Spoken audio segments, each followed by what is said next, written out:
In June 2022, American workers made an average of $27.45 per hour.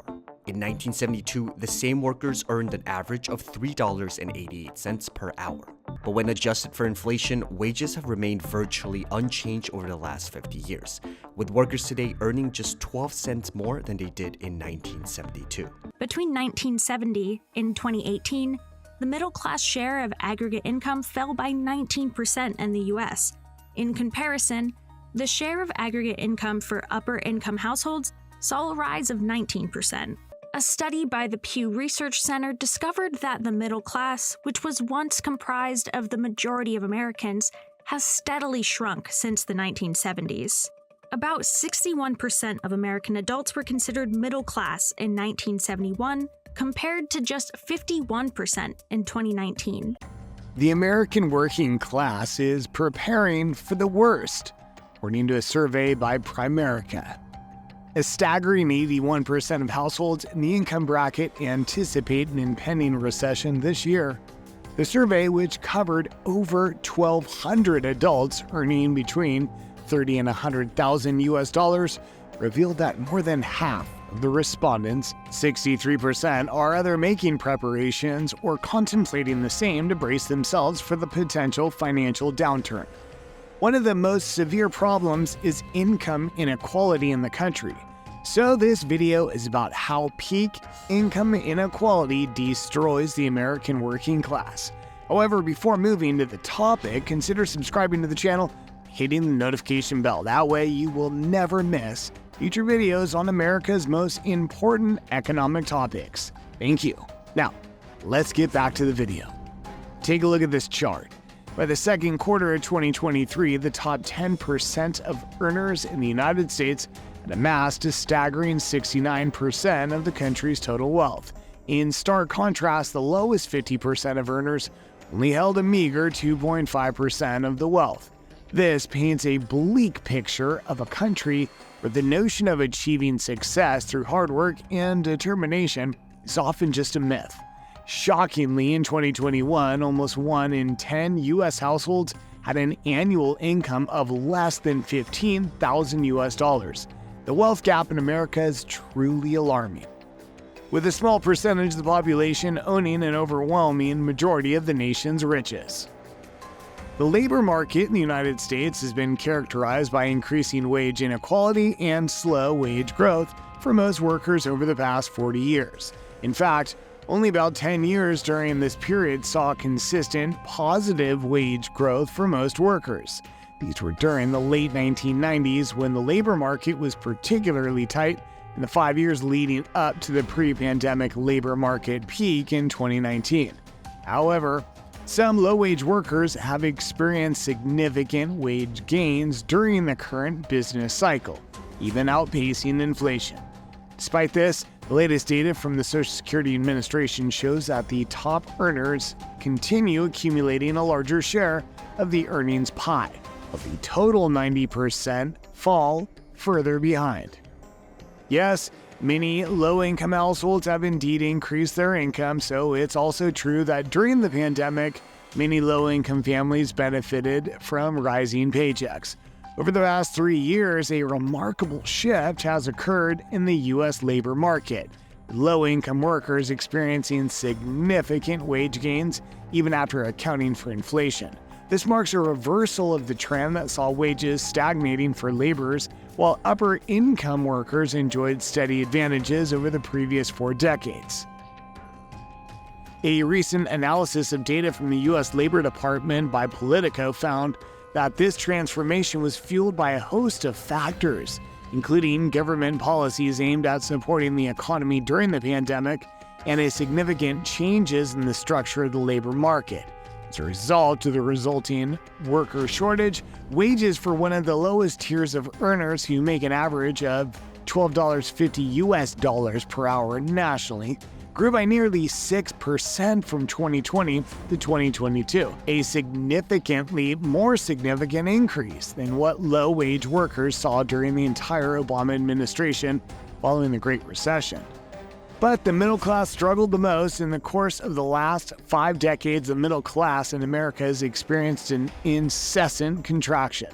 Alarming statistics from the Pew Research Center show that the proportion of American adults belong to this crucial economic stratum have plummeted from 61% in 1971 to a mere 50% in 2021. The decline of the middle class is corresponded with a rise in the number of affluent adults from 14% in 1971 to 21% in 2021, and an increase in the number of those in the lower income bracket from 25% to 29%.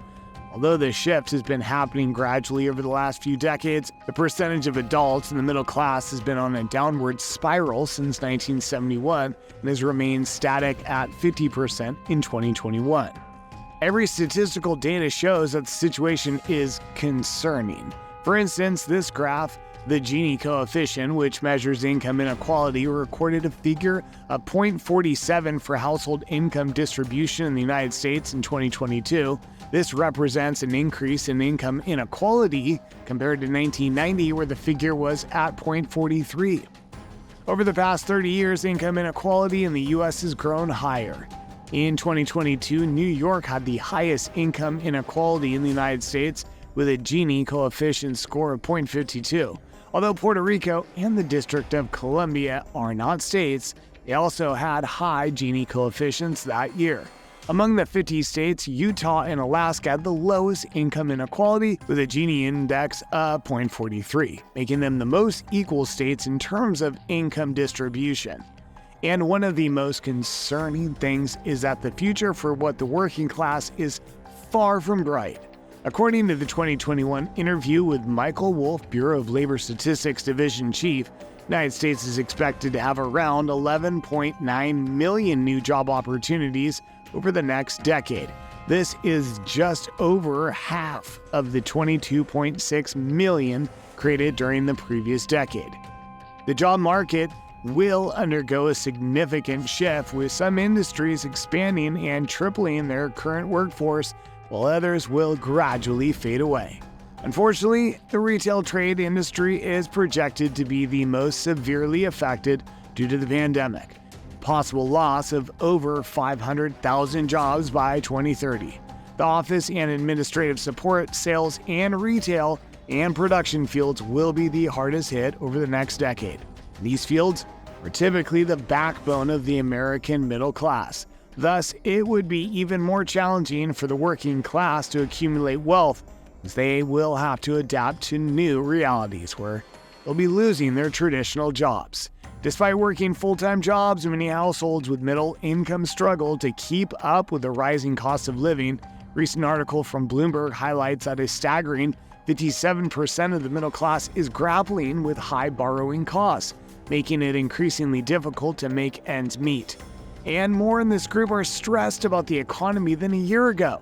The Federal Reserve officials in the September meeting decided to maintain the interest rates at a range of 5.25% to 5.5%. Nonetheless, they didn't rule out the possibility of an additional increase in rates this year. Moreover, they signaled that they intend to keep the rates at their highest levels for a longer duration than previously anticipated. Unsurprisingly, Primerica's report, based on a survey of households with incomes ranging between $30,000 and $100,000 American dollars, reveals that 72% of middle-income families struggle to keep up with the cost of living, a significant increase from the 68% reported last year. This indicates that despite their income, middle-class families find it challenging to maintain their standard of living due to the constantly rising cost of living. Furthermore, the report highlights that 74% of these families cannot save for their future, a substantial increase from 66% reported a year ago, indicating that the financial burden on middle-income families is gradually increasing. As per a recent study by the Federal Reserve, households across all income groups have seen a decrease in their liquid assets, including bank deposits. Since March 2020, the decline in balances has been observed in a recent quarter after accounting for inflation, the top 20% being the only exception. The study revealed that households in the top 1/5 have managed to maintain their cash savings at a level approximately 8% higher than when the pandemic started. On the other hand, households in the bottom 2/5 experienced an 8% decrease in the same period. Middle-class households, which account for the middle 40%, also saw their cash savings fall below pre-pandemic levels in the most recent quarter. Finally, even if the working-class family finds a higher-paying job, that does not guarantee financial stability. This Bankrate article is a clear illustration of that.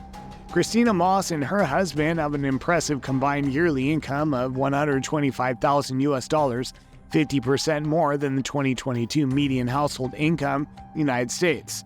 However, despite their high income, the couple's finances are far from comfortable. In fact, the reality of their financial situation is quite different from what their income would suggest. In 2019, they had to cancel a service call for their home's furnace because they couldn't afford the $200 fee. This left them in a difficult situation, as the furnace was their primary heat source during the cold winter. The couple's story is a sobering reminder that even those who appear financially stable still struggle to make ends meet. Thank you for watching. Hit the like button if you enjoyed the video. Feel free to comment your opinion on the topic.